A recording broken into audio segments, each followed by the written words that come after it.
গরম কড়াইতে তেল দিয়ে নিলাম। এবার এতে পেঁয়াজ মরিচ দিয়ে কিছুক্ষণ ভেজে নেব।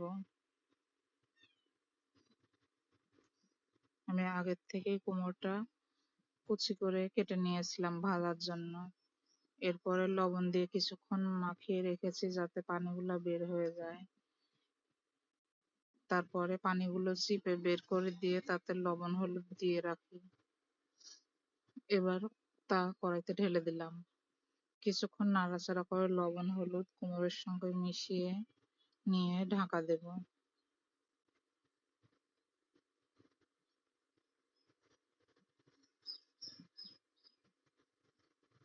কিছুক্ষণ পর আবার কিছুক্ষণ নাড়াচাড়া করে দিয়ে আবার ঢাকা দেব সেদ্ধ হওয়ার জন্য।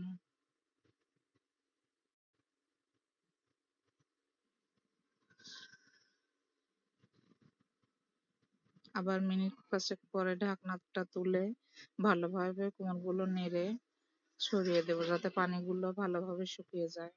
এবার ভালোভাবে নাড়াচাড়া করব যাতে কুমড়োর পানিগুলো ভালোভাবে শুকিয়ে আসে।